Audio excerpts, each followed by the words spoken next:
La famille, la paix sur vous.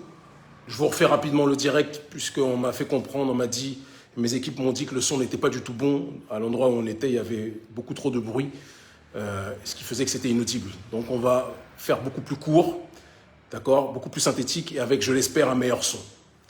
Je vous le dis simplement. Face à la situation que connaît le Mali aujourd'hui, nous n'allons pas parler 10 000 ans. Nous appelons à la mobilisation.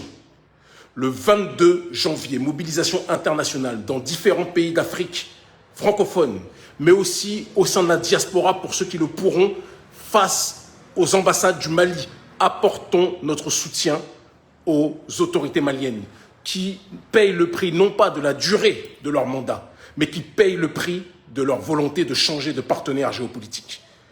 Le Mali a décidé de s'allier militairement à la Russie et de s'allier économiquement et scientifiquement et stratégiquement, géostratégiquement à l'Iran. Et ces partenaires sont des partenaires qui sont les pires adversaires de l'oligarchie d'Occident.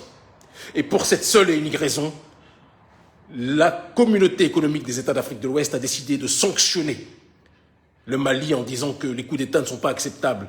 Et quand on sait que ça vient de Nana Akufo-Addo, qui est à la tête d'un pays qui a été plus que jamais consolidé par un homme qui a fait un coup d'État, en l'occurrence Jerry Rawlings, et qui n'a pas respecté les histoires de 5 ans, etc. Il a remis sur pied le pays qui était parti en délabrement, il l'a consolidé et il a fait du Ghana la puissance africaine qu'elle est.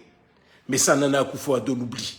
Tout comme Nana Akufo-Addo oublie, lui qui pourtant a des sorties de temps en temps panafricanistes, mais qui a une politique, comme nous le disons depuis un certain nombre d'années, ultralibérale, d'accord, hystériquement libérale.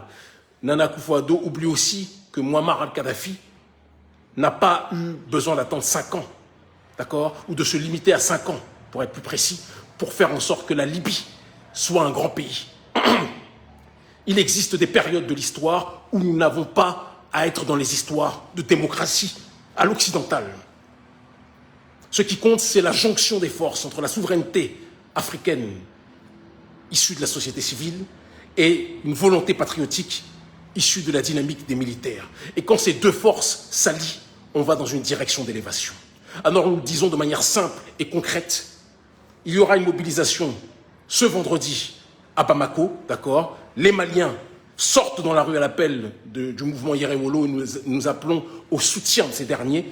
Et le 22 janvier, nous le disons, le 22 janvier, tous ceux qui le peuvent, je répète, tous ceux qui le peuvent, se mobilisent en Afrique francophone et dans la diaspora, face aux ambassades, pour ceux qui sont dans la diaspora, en Afrique francophone, face aux ambassades maliennes aussi, d'accord. De toute façon, une affiche sera communiquée incessamment sous peu, pour soutenir le Mali, pour condamner cette exaction de la CEDEAO, pour condamner cette exaction de la communauté internationale, parce que la France, ce qui la dérange, je le dis, je le répète, ce n'est pas le coup d'État. Quand ça se passe au Tchad et qu'il n'y a pas d'élection, ça ne dérange pas la France. Quand il y a une violation ou un coup d'État constitutionnel comme celui d'Alassane Dramane Ouattara, ça ne dérange pas la France. Ce qui dérange la France, ce n'est pas le coup d'État d'Assimi Goïta. Ce qui dérange la France, c'est qu'aujourd'hui le Mali veuille chercher d'autres partenaires. Il y a un moment donné, quand on dit séparation, ça veut dire qu'on ne veut plus vous voir. Quand on dit séparation, ça veut dire qu'on ne veut plus discuter avec vous. Quand on dit séparation, ça veut dire qu'on ne veut plus de vous. Pendant combien de temps, l'oligarchie française, vous allez faire semblant de ne pas comprendre ce que nous disons? Pendant combien de temps vous allez faire croire que c'est la démocratie, que c'est la protection du Mali qui vous intéresse, alors que vous n'avez jamais été intéressé par la souveraineté de ce pays?